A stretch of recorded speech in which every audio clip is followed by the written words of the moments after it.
Assalamualaikum warahmatullahi wabarakatuh. Alhamdulillah wassalatu wassalamu ala Rasulillah Muhammad ibn Abdullah wa ala alihi wa sahbihi wa mawalah. Amma ba'du.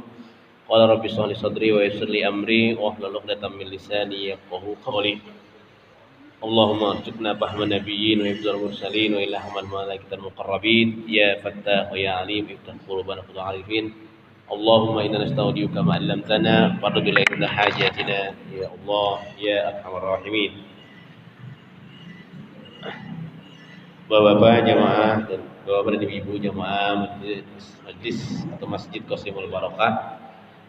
Alhamdulillah pada sore hari ini kita kembali bisa hadir melaksanakan sholat maghrib berjamaah, kemudian dilanjutkan dengan kita mengkaji dan juga mentadaburi hadis-hadis Rasulullah terkait dengan fikih.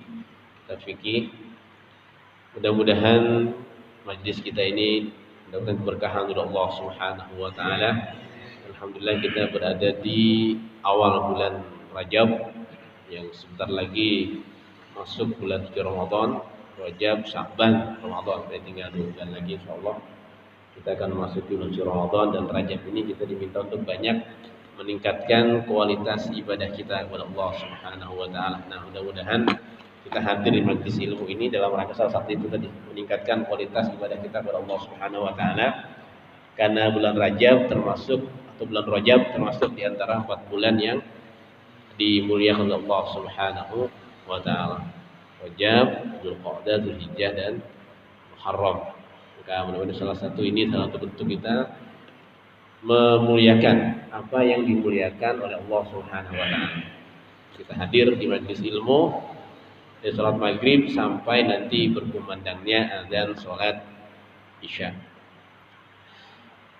Sebelum kita mulai, kita tabarruk, kita mengambil keberkahan dari ilmu, kita baca Al-Fatihah, kita mohon kepada Allah Subhanahu wa taala.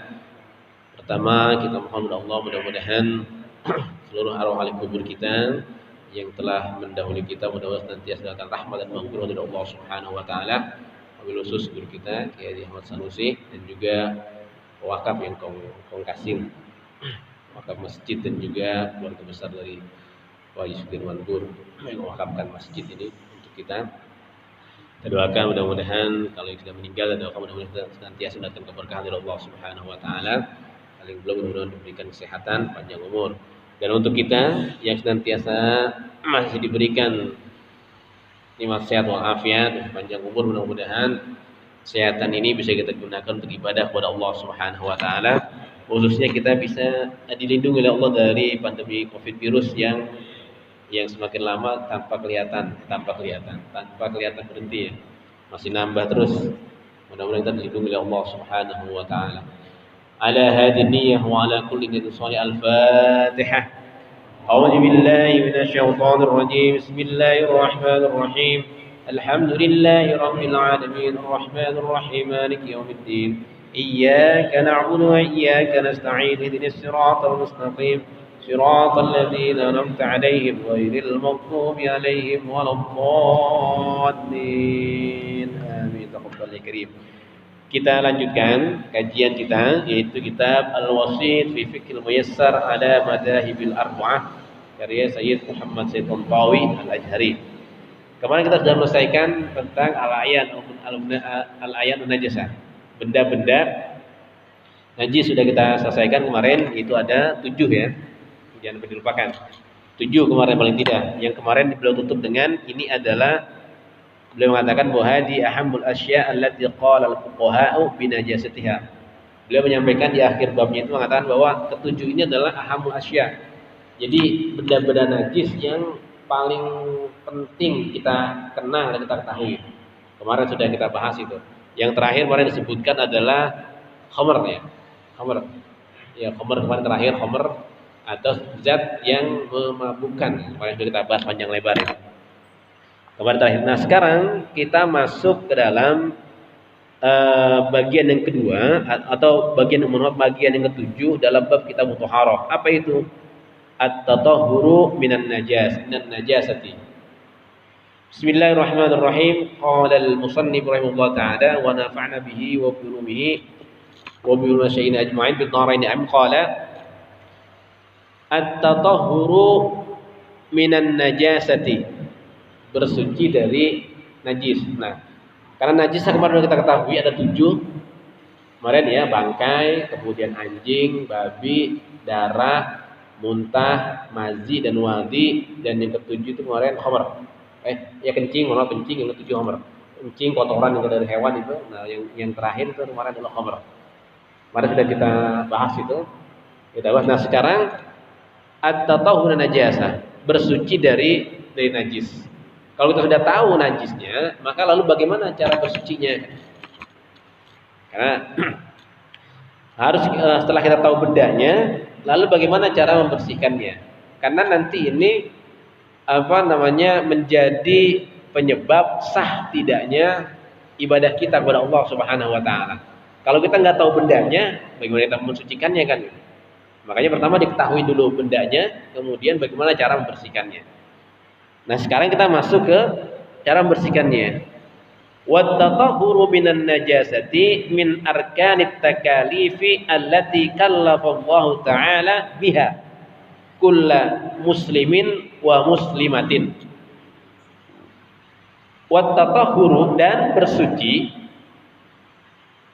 minan najasati, bersuci dari najis, min arkanit takalif, di antara rukun-rukun at-takalifi, taklif, jadi wajib, rukun-rukun yang wajib atau yang menjadi beban, menjadi kewajiban,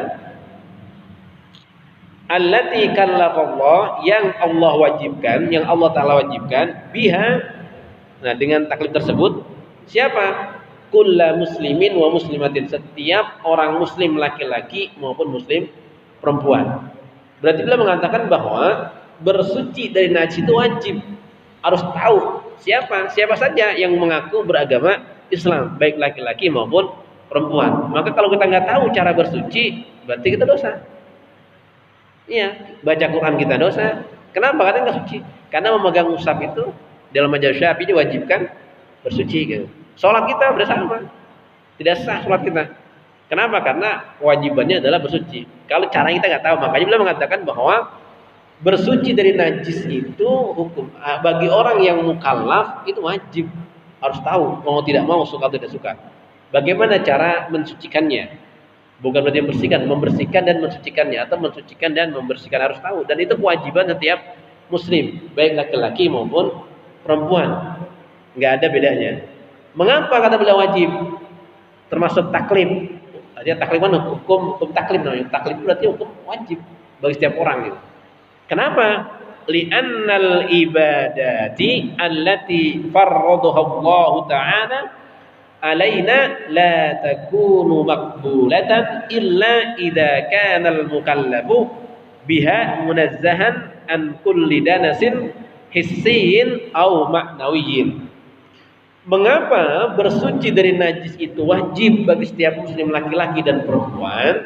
Karena ibadah-ibadah, li'annal ibadati, karena ibadah-ibadah allati farradaha Allah, yang Allah wajibkan, yang Allah Ta'ala wajibkannya, ibadah tersebut alaina, atas kami, yang Allah wajibkan untuk kita orang-orang yang mengaku beragama Islam, atau diwajibkan kepada orang-orang beriman, la takunu maqbulatan, tidak mungkin diterima ibadah tersebut, illa, melainkan, idza kana al-mukallafu, melainkan apabila orang yang mukallafnya atau orang yang wajib beribadah tersebut, berarti kita ini sudah masuk ke dalam mukallaf, biha munazzahan, itu suci atau bersih.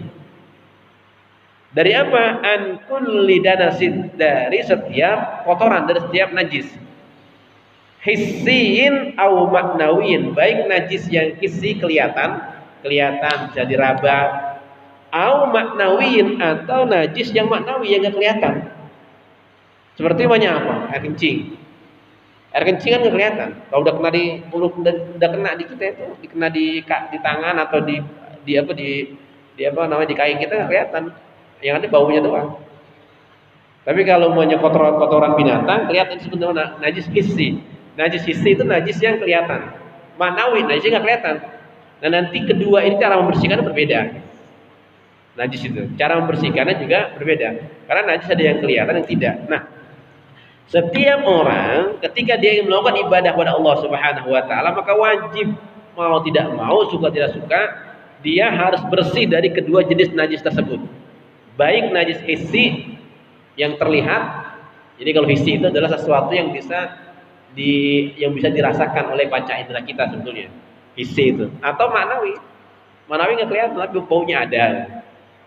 Artinya najis yang kelihatan tapi itu najis gitu. Itu wajib bersih dari itu. Nah, mana perintahnya atau ayat dalilnya dalam Al-Qur'an kalau itu wajib? Kalau itu hanya satu kewajiban, bersih itu kewajiban, maka mana dalil Al-Qur'annya kan? Kita sering begitu, mana sih dalilnya? Kalau itu wajib. Wa minal ayatil qur'aniyyati allati amarat bitadhhiri zatil insani sawa'un akana minar rijali am minan nisa'i qaulahu ta'ala ya ayyuhalladzina amanu idza qumtum ilas salati faghsilu wujuhakum wa aydiyakum ilal marafiqi wamsahu bi ru'usikum wa arjulakum ilal ka'baini wa in kuntum junuban fatahharu. Wa minal ayatil qur'aniyah, di antara perintah Allah bersuci dari ayat minal ayat di ayat-ayat Al-Qur'an allati amarat yang memerintahkan bitadhhiri dzatil insan, memerintahkan bersuci bagi manusia, zat insan bagi zat diri manusia. Sawan akan benar baik itu laki-laki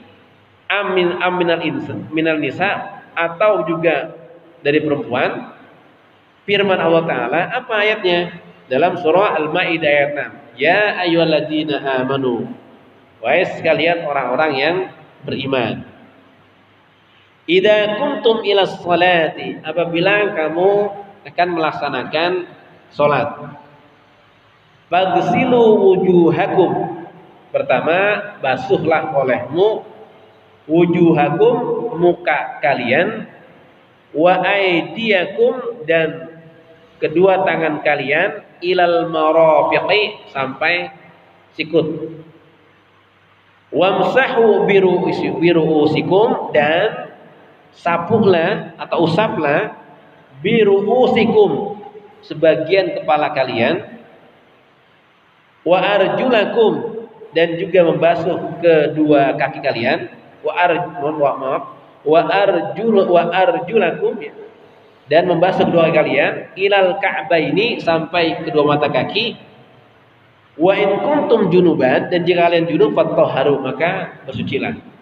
Nah, ini perintah dari Allah Subhanahu wa taala yang menunjukkan bahwasanya setiap orang yang beriman itu wajib bersuci. Karena yang dipanggil ini adalah ya ayyuhalladzina amanu, wahai orang-orang yang beriman. Nah, panggilan Allah Subhanahu wa taala kepada kita dan yang memanggil itu adalah Allah, itu sebuah pujian dari Allah kepada kita. Jadi ketika kita dipanggil oleh Allah dan kita merasa dipanggil, berarti itu pujian dari Allah Subhanahu wa taala. Tapi kalau kita nggak merasa dipanggil, ya berarti bukan pujian. Sama dengan ketika kita dipanggil oleh presiden. Kan begitu. Kan pujian buat kita itu luar biasa. Karena kita masuk panggilan itu. Tapi ada orang yang dia mengaku beriman tapi tidak merasa dipanggil oleh Allah. Nah, ini bahaya. Berarti bukan kemuliaan itu. Kalau ulama mengatakan bahwa ketika seorang ya ayyuhalladzina amanu, dan dia merasa dia itu dipanggil kan dia beriman, maka itu menjadi takrim. Pujian atau kemuliaan yang datangnya dari Allah Subhanahu wa taala. Karena itu maka panggilan ini panggilan yang luar biasa. Makanya pakai ada ya nida, ya-nya ya nida, ayunya munada, ha-nya itu ha ayyuha itu tanbih untuk memperkuat panggilan tersebut. Tanbih itu untuk menegaskan bahwa yang dipanggil ini bukan orang yang salah gitu. Ya ayyuhalladzina amanu, wahai orang-orang yang beriman. Tinggal pertanyaannya nanti, nah kita masih dipanggil kagak? Nah itu aja. Kalau kagak, ya udah. Berarti bukan kita. Gitu.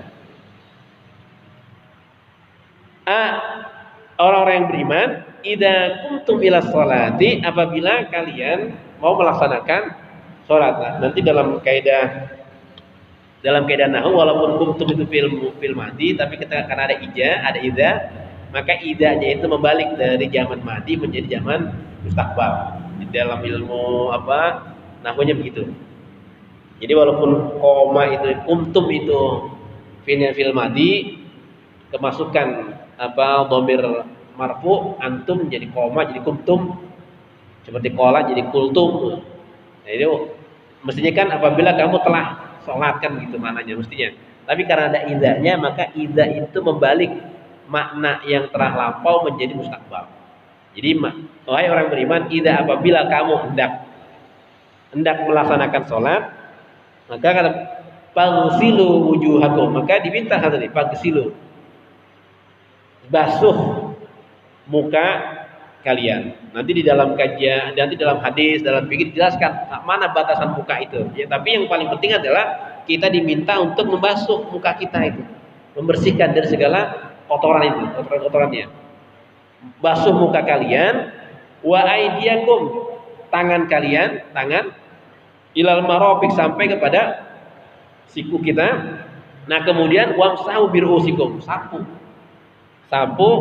birusikum, sebagian kepala kalian, maksudnya sebagian rambut yang ada di kepala kita, tidak semuanya. Karena nanti banyak makna untuk menunjukkan sebagian. Kemudian juga apa?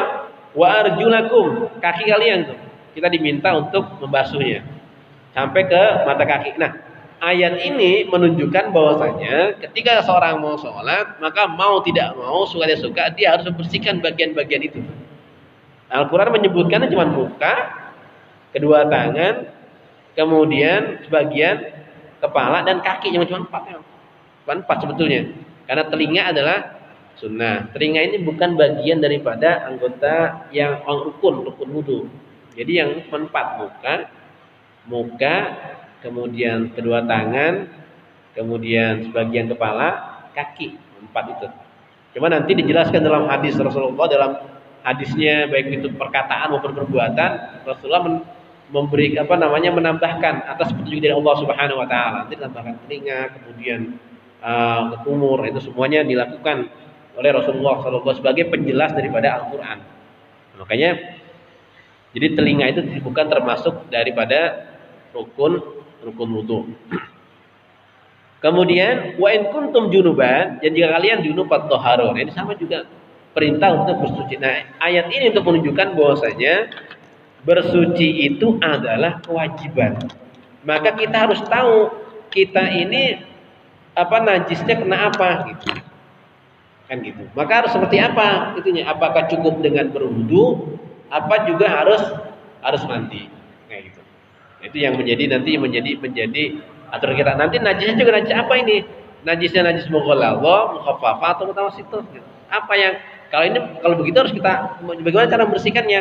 Bagaimana kalau zat najisnya itu masih ada, masih kelihatan? Apa yang kita lakukan? Nah, juga dikasih penjelasan nanti di dalam hadis dan dijelaskan oleh para ulama kita. Untuk apa tujuannya? Biar ibadah kita benar gitu. Intinya ayat ini menunjukkan bahwasanya bersuci itu adalah kewajiban setiap orang yang beriman, laki-laki maupun perempuan. Pertama ini ayat tentang ayat di ayat surah Al-Maidah. Kemudian wa minal ayati allati amarat bi tathhiri thawbil insani qauluhu ta'ala, wa minal ayat, dan di antara ayat-ayat Al-Qur'an yang memerintahkan bitathhiri, memerintahkan mensucikan saubil insan, baju manusia. Kalau tadi kan badan, muka, telinga itu badan itu. Berarti badan kita itu harus dibersihkan. Kalau tadi yang terakhir itu junub, jadi junub ya badan kita juga harus dibersihkan. Nah, sekarang di antara ayat yang menjelaskan memerintahkan untuk mensucikan baju manusia itu firman Allah Ta'ala, Ya ayyuhal muddatsir, wahai orang yang berselimut. Qum fa'anzir, bangun, beri peringatan. Wa rabbaka fakabbir, terus juga sebutlah nama Tuhanmu, fakabbir, kemudian agungkan. Wa siyabaka fatahhir, dan sucikanlah bajumu. Nah, ini juga untuk memerintah itu. Karena itu maka nanti ketika kita beribadah kepada Allah Subhanahu wa taala, maka syaratnya adalah selain badan kita suci, maka pakaian kita juga suci ini. Dari apa? Dari najis yang kemarin ada 7 itu yang kita sebutkan. Dari 7 kemarin itu. Baju kita kena itu enggak? Air kencing, kotoran hewan atau manusia, kemudian madhi atau wadi atau darah. Nah, kemarin kotoran yang 7 itu. Kalau ada, berarti ini kita harus dibersihkan dulu. Nah, ini ayat ini menjelaskan bahwasanya ketika kita beribadah kepada Allah Subhanahu wa taala, maka bukan hanya badan kita yang kita sucikan, tapi juga pakaian yang kita gunakan, sejadah yang kita pakai. Sejadah yang kita pakai. Fa bi hadil ayati amrun minallahi ta'ala linabiyhi sallallahu alaihi wasallam bitathhiri thiyabihi. Fa dan di dalam ayat-ayat ini amrun itu adalah perintah minallah, dari Allah Subhanahu wa taala kepada siapa? Linabiyyi, kepada nabinya. Nabi Muhammad sallallahu alaihi wasallam, apa perintahnya? Bitathhiri thiyabi, untuk mensucikan bajunya. Karena al-mudaththir ini maknanya adalah Rasulullah sebetulnya. Kan gitu. Nah, namun katanya wa minal ma'rufi ladal ulama'i anna kulla khitabin lirrasuli sallallahu alaihi wasallam huwa khitabun li ummatihi. Wa minal ma'rufi, dan dari sesuatu yang sudah dikenal, ma'ruf, sudah masyhur, sudah kita kenal. Ini jangankan orang yang belajar ilmu ushul fikih, yang enggak belajar juga akan tahu karena seringnya. Di antara sesuatu yang sudah ma'ruf, sudah dikenal apa? Ladal ulama'i, di sisi para ulama, anna kulla, bahwasanya kulla khitabin, setiap perintah lirrasuli, kepada Rasul Nabi Muhammad SAW dari Allah, huwa khitabun li ummati, itu juga perintah untuk kepada umatnya. Jadi apa saja yang Allah perintahkan kepada Nabi Muhammad, itu juga perintah kepada umatnya. Illa, kata beliau, illa fil khususiyati allati ikhtassallahu ta'ala biha nabiyahu sallallahu alaihi wasallam. Illa, melainkan, fil khususiyati, di dalam kekhususan, di dalam hal-hal yang tertentu, yang khusus, yang Allah khususkan, biha, dengan khususiyat tersebut, nabiyahu, kepada nabinya sallallahu alaihi wasallam. Jadi semua perintah yang Allah perintahkan kepada Nabi Muhammad pada hakikatnya adalah perintah juga kepada umatnya, kecuali ada beberapa khususiyatul Rasul, sesuatu yang dikhususkan hanya untuk Rasul aja, kepada yang lainnya. Apa diantaranya? Diantaranya adalah kewajiban untuk qiyamul lail, tahajud. Itu perintahnya hanya kepada Nabi Muhammad, itu wajib. Kalau kepada kita sunnah. Karena kepada Nabi Muhammad itu hukumnya wajib qiyamul lail itu. Kemudian mempunyai istri lebih dari 4. Itu juga untuk khususiyatul Rasul, bukan untuk kita gitu. Ada berapa, bahkan ada para ulama itu menulis sebuah buku namanya Khususiyatul Rasul. Jadi kekhususan Nabi itu disebutkan, itu lebih dari 10 itu disebutkan. Yang itu khusus untuk Nabi, bukan untuk kita. Dan itu memang disebutkan. Nah, itu ada kayak gitu, ada. Namun secara umum setiap perintah yang diperintahkan kepada Rasulullah SAW itu pada hakikatnya perintah kepada kita juga, kecuali yang nanti ada kriteria kita tertentu yang memang disebutkan di dalam Al-Quran dan juga dijelaskan dalam hadis, yang itu menjadi kekhususan para nabi, terutama pada Rasulullah SAW yang tidak untuk kita. Cuma banyak kalau kita diwajibkan tahajud, yang 5 waktu sering kita tinggalin, kalau kita tahajud baru juga aja. Bagi Nabi kan wajib itu. Bagi kita tidak. Jadi walaupun tadi ya ayyuhal mudassir ini kan kepada Rasulullah sebetulnya. Jadi mudassir itu yang berselimut Rasulullah. Kum fa'anzir, bangunlah wahai Muhammad itu untuk Rasulullah. Walaupun itu tapi perintah itu kepada kita. Kemudian wa minal ayatil qur'aniyati allati amarat bi tathhiril makani qaulahu subhanahu wa ta'ala subhanahu, dan di antara ayat Al-Qur'an yang memerintahkan tathhir mensucikan tempat kita ibadah, tempat kita sholat, itu firman Allah Ta'ala, apa itu? Wa ij'alnal baita masabatan lin-nasi wa amna wattakhidhu min maqami Ibrahim musalla wa ahidna ila Ibrahim wa Ismaila an tahhira baiti lit-ta'ifina wal 'akifina wa ruk'is sujud. Al-Baqarah 125. Wa ij'alna, dan ingatlah ketika menjadikan al-baita, Baitullah, masabatan linnas, tempat berlindung itu, masabat bagi manusia, wa amna, dan juga tempat keamanan. Wattakhidhu, dan jadikanlah olehmu mim maqam Ibrahim, dari maqam Ibrahim, tempat berdiri Nabi Ibrahim, musalla, tempat salat. Wahidna, dan kami perintahkan kepada Nabi Ibrahim dan Ismail antahhira, ini maksudnya antahhira, agar keduanya itu mensucikan baiti lit-ta'ifina wal 'akifin, rumahku lit-ta'ifina, untuk orang-orang yang taif, untuk orang-orang yang tawaf, wal 'akifina, orang iktikaf, wa ruk'ah, itu juga orang-orang yang salat. Nah, maknanya adalah di sini maknanya perintah Allah Subhanahu wa taala kepada Nabi Ibrahim dan Ismail untuk mensucikan, untuk membersihkan tempat salat itu. Nah, perintah ini juga kepada kita. Berarti kalau itu, maka ini dari ayat-ayat ini kemudian masuk ke dalam susunan syarat sahnya sholat dalam kajian fikih. Nah, para ulama kita begitu. Jadi dari terpecah-pecah begitu kemudian digabungkan, kita baca di kitab fikih dari susun itu. Syarat saya sholat: 1, suci badan, suci pakaian, suci tempat. Padahal ayatnya terpisah gitu diambilnya. Jadi syaratnya kan suci badan kita, pakaian kita, tempat kita. Dari apa? Dari najis. Nah, kemudian kita baca di kitab fikih. Nah, kita tinggal enak bacanya. Karena udah susun 1, ini 2, ini 3, ini. Syarat sahnya sholat. Nah, berarti dari kedua ayat ini nih yang tadi dijelaskan oleh beliau ini, oleh Imam Tantawi Syekh Tantawi ini menjelaskan bahwasanya di antara syarat kalau kita ingin ibadah kita khususnya sholat diterima oleh Allah Subhanahu wa taala, paling tidak memenuhi kriteria ini tadi: suci badan, suci pakaian, suci tempat. Dari apa? Dari najis. Malah najisah yang sudah kita baca di pertemuan yang lalu. Itu dari Al-Qur'annya.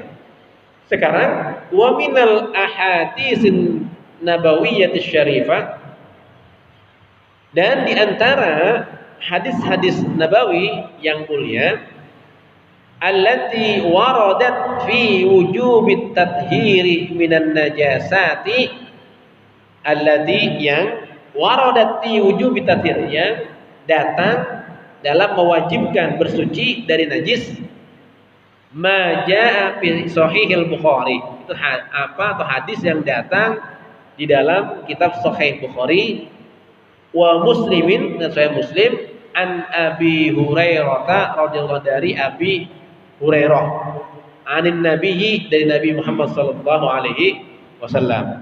Abi Hurairah, ingat ya, Abi Hurairah bukan nama ya. Ingat, Abi Hurairah itu bukan nama, itu adalah kunyah. Mungkin masih ingat bahwasanya dalam bahasa Arab itu ada 3, ada namanya isim, nama, ada namanya kunyah, kinayah, ada namanya laqab, gelar. Nama awalnya Naib, Hamid, itu Naib. Itu nama. Tapi ada kunyah. Naib punya anak Aditya, Abu Aditya. Abu Aditya itu namanya kunyah, bukan nama. Namanya Naib. Sama Abu Hurairah. Abu Hurairah itu kunyahnya. Namanya adalah Abdurrahman bin Sakhr, namanya Abdurrahman. Tapi kunyahnya lebih terkenal daripada namanya. Di dalam di negara Timur Tengah itu biasa. Kadang-kadang laqab, gelar itu lebih terkenal daripada nama. Kadang namanya nggak tahu. Seperti ini nih, Abu Hurairah. Kalau ditanya siapa namanya Abu Hurairah, kita nggak tahu. Padahal Abu Hurairah itu bukan nama. Apa kemarin pula Abu Hurairah? Apa? Kucing, kucing kecil. Hirratun, kucing.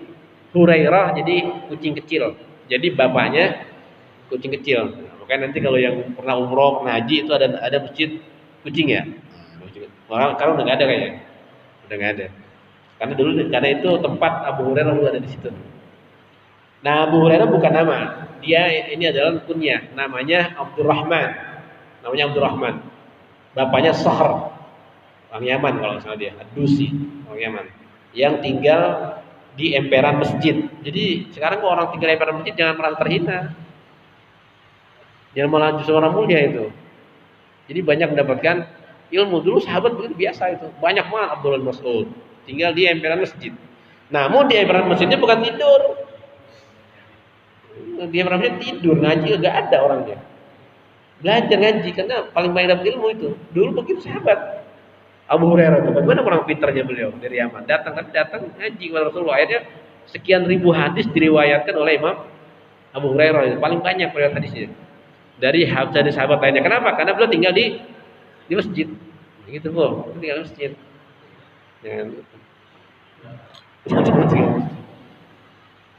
Nah ini dari Nabi Muhammad SAW, an-Nawqalan berkata, apa berkata? La tuqbalu salatu man ahdasa hatta yatawaddu'a. Nih hadisnya dari Abu Hurairah. Beliau bersabda, la tuqbalu, tidak diterima salat man ahdasa, orang yang berhadas. Hatta yatawaddu'a, sampai dia berwudu. Nah, berarti ini nanti ada hadas, bukan hadis ya, yang harus kita sucikan dengan cara berwudu. Kalau nggak berwudu, berarti sholatnya nggak sah. Itu maksudnya. Jadi ada yang harus berwudu, nanti ada yang harus mandi, ada yang harus dicuci. Nah, gitu. Tapi ada yang cukup dengan wudu, dengan nanti disebut dengan hadas. Yang nanti maunya ya kita umumnya apa kentut. Tapi nanti kalau maunya buang air besar atau kecil, itu bukan hanya wudu, tapi perlu istinja. Wudunya batal, nggak boleh dia mau habis istinja langsung wudu habis kencing tanpa istinja langsung wudu, nggak bisa. Kenapa? Karena yang keluar dari kemaluannya itu adalah najis yang perlu diistinjakan, disucikan. Baru kemudian dia berwudu kayak gitu. Nah, kayak gitu. Tapi nanti ada yang disebut dengan hadas, itu dia cukup dengan berwudu saja, tidak perlu dengan istinja.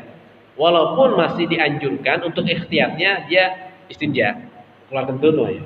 Dia nggak wajib istinja, cebok dari kentut, nggak wajib. Namun di dalam satu perkataan itu untuk orang yang sangat hati-hati, karena dikhawatirkan, karena kadang kentut itu membawa sesuatu, apalagi kalau di sengaja ngentutin orang, kan sengaja dikencengin itu, kadang takut membawa kotoran gitu atau kotoran. Makanya ikhtiyatnya juga istinja, tapi tidak wajib. Nah, jadi sholat tidak diterima kan man ahdas, orang yang punya hadas. Hatta sampai dia berwudu. Nah, nanti bagaimana cara berwudunya? Tanya juga. Ai la yaqbaluhu Allahu ta'ala li adami sihhatiha bisa babi adami tahaqquqi syartiha wa huwa at-taharatu.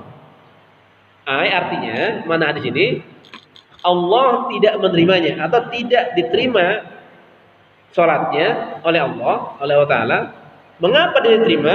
Li adami sihhatiha, karena tidak sah, tidak sesuai dengan syaratnya.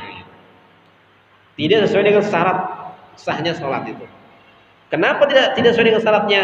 Bisa babi disebabkan ada tahakkuk, karena tidak tahakkukan ini tidak tahakkuk, tidak ngepas aku bahasa Indonesia, tidak ngepas dengan syaratnya. Tahakkuk itu tidak sejalan dengan syarat sholat. Apa itu? Atau harus suci. Jadi pertanyaannya, kenapa sholatnya tidak diterima oleh Allah Subhanahu Wa Taala? Karena ada syaratnya yang tidak dilaksanakan. Apa itu? Bersuci. Bersuci dari apa? Dari hadas. Apa itu? Wudu. Berarti dia tidak berwudu, maka tidak suci dari hadas. Kalau begitu maka Karena wudu salah satu syarat sahnya sholat, berarti sholatnya tidak sah. Kenapa tidak sah? Karena tidak berwudu. Kenapa dia nggak berwudu? Ya karena nggak tahu. Jadi nanti manjang ke sana. Ada karena tidak mengepas syaratnya, yaitu bersuci.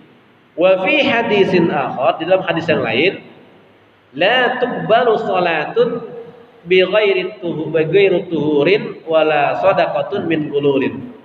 Dalam hadis yang lain beliau menyampaikan tidak diterima, la tuqbalu, tidak diterima salat bi ghairi tuhurin, tanpa bersuci, wala shadaqatun, dan juga sedekah tidak diterima min gululin. Gulul itu dari cara menipu. Jadi tidak diterima sedekah min gululin, dari harta yang boleh ngambil secara curang. Tidak diterima itu. Umpamanya mungkin ada orang korupsi terus berangkatin umroh. Nah, sekarang kan banyak begitu. Atau orang habis ngambil apa terus pengen kelihatan apa gitu. Dia bangun masjid tuh. Buat nyucian uang ya. Money laundry namanya. Enggak bisa. Karena Allah tidak bisa ditipu. Mungkin manusia bisa, tapi Allah enggak bisa. Sedekah dari yang gulul. Maksudnya wal maqsudu bituhuri bidomitoi at-taharatu. Maksud dari kata at-tuhur dengan baca dhamma ta'nya itu tuhur itu at-taharah, bersuci. Sawa'un akanat hadhihi taharatu an tariqil wudu'i amil ghusli amit tayammum. Sawa'un baik apakah bersuci ini antoriki dengan cara al-wudu'i, berwudu, amil ghusli atau mandi atau tayammum. Bersuci bisa dengan wudu, bisa dengan mandi, bisa dengan tayammum. Tidak diterima sholatnya tanpa bersuci itu. Nah ini yang hadis-hadis yang menunjukkan bahwasanya kewajiban untuk bersuci. Lanjut, walabzul gululi bidomil ghaid, lapat gulul al gululu itu bidomil ghaid dengan didomahkan alginnya. Yutlaku ala sariqati minal ghanimati qabla qismatiha. Kata al-gulul itu yutlak, itu biasanya tuh disebut atau dipakai, digunakan ala sariqati, atas harta curian, minal ghanimati, dari harta rampasan perang, qabla qismatiha, sebelum dibagi. Belum dibagi. Jadi kadang kan kita perang nih, di zaman dulu perang, kemudian dapat harta rampasan. Nah, harta rampasan itu kan hak orang muslim semuanya itu. Bukan hak pribadi itu, hak semua orang itu. Dan tiba-tiba ada orang ambil duluan sebelum dibagiin. Nah, kemudian yang diambil duluan itu disedekahkan, itu sedekah yang tidak sah. Tidak diterima oleh Allah Subhanahu. Kenapa? Karena dia ngambil sebelum dibagikan. Ya. Mengambil duluan gitu. Kalau sekarang apa contohnya itu? Banyak kalau sekarang ya. Belum dibagi udah diambil. Udah ngumpetin duluan di belakang. Bansos. Oh iya, bansos udah. Bansos udah kebanyakan fakta. Bansos udah kebanyakan itu. Ini begitu. Itu gulul namanya. Maknanya menipu. Wa fi hadisin sadisin, di dalam hadis yang ketiga, ada 1, 2, yang ketiga nih. Yaqulu sallallahu alaihi wasallam, Rasulullah bersabda, miftahus salati at-tuhuru. Kuncinya salat itu adalah bersuci. Wa tahrimuha at-takbiru. Dan yang mengharamkannya artinya takbir. Berarti kalau kita Allahu Akbar, dan nggak boleh yang lain itu. Maksudnya udah nggak boleh ngapain tuh, ngomong nggak boleh, bercanda apalagi. Yang kita lakukan adalah bacaan-bacaan yang memang diwajibkan kita baca. Gitu. Yang lainnya nggak boleh deh. Makanya wa tahrimuha, yang mengharamkannya itu takbir. Begitu udah Allahu Akbar, udah itu hilang semua selain Allah. Semuanya hilang kecuali Allah Subhanahu wa ta'ala. Jadi yang mengharamkannya takbir. Wa tahliluha, dan yang menutupnya atau yang menghalalkannya, karena tadi diharamkan maka jadi halal lagi. Apa itu? At-tasrif. Begitu assalamualaikum warahmatullahi wabarakatuh. Assalamualaikum. Halal tuh ngobrol itu boleh. Tapi kalau udah Allahu Akbar udah nggak boleh ngobrol. Udah nggak boleh ngobrol atau bicara selain bacaan salat. Artinya awwalu ma tatahaqqaqu bi salatu at-taharata. Fa idza kabbara laha al-musalliya, maaf. Wa idza kabbara laha al-musalli haruma alaihi al-insighalu bi ghairiha wa khitamuha at-taslim. Artinya awwalu ma tatahaqqaqu bi shalah. Jadi pertama atau permulaan sesuatu yang membuat sholat itu pas itu adalah sholat itu pas sesuai dengan syaratnya adalah bersuci. Artinya wudu. Berarti yang pas dengan sholat adalah wudu. Ketika wudunya nggak dilaksanakan maka sholat tidak sah. Maka nanti ada kaidah sesuatu yang kita lakukan, sesuatu yang kita lakukan menjadi syarat sempurna dari sesuatu yang lain, maka yang syarat itu, yang sesuatu itu menjadi wajib. Jadi kalau sholatnya wajib, kemudian tanpa wudu, sholatnya tidak sah, maka wudunya menjadi wajib. Kaidahnya begitu. Sama dengan ini. Faidah kabar apabila seorang yang mau sholat itu sudah membaca takbir, haruma alaihi, haram baginya al-insighal, itu sibuk. Sibuk apa? Bighairi, dengan lainnya. Jadi nggak boleh ngomong, bicara, apalagi bercanda. Wa khitamu at-taslim, dan penutupnya itu adalah salam, baca salam. Nah, ini diantara hadis-hadis dan juga ayat-ayat yang menjelaskan tentang kewajiban. Yang terakhir, waqad in aqada ijma'ul ulama'i ala fardhati taharati binisbati lis-salati bi sifatin khassah wa li ba'dil ibadatin ukhra kat tawaf bil ka'batil musyarrafati bi sifatin amatin. Dan juga ijma' para ulama apa itu ala fardhatil taharati, atas kewajiban bersuci binisbati sama lis-salati dengan salat. Apa itu? Bi sifatin dengan sama usul apa? Untuk walibat itu sebagian ibadah lainnya. Apa itu? Tawaf. Berarti tawaf itu wajib suci di Ka'bah. Jadi yang mirip dengan sholat, yang wajib suci dalam beribadah itu adalah tawaf. Jadi tawaf kalau dia nggak suci maka tawaf tidak sah. Tawaf kalau dia nggak punya wudu maka tawafnya tidak sah. Jadi tawaf sama dengan sholat. Lalu mengatakan katwafi bil ka'batil musyarrafati bisifatin amatin, seperti tawaf di Ka'bah al-musyarrafah dengan sifat secara tertentu, secara umum.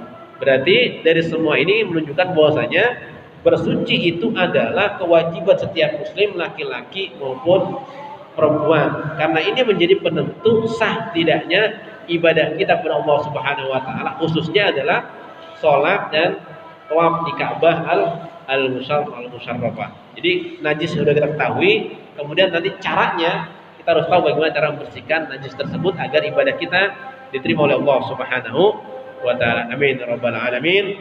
Subhanakallahumma wa bihamdika asyhadu an la ilaha illa anta astaghfiruka wa atubu ilaik. Assalamualaikum warahmatullahi wabarakatuh.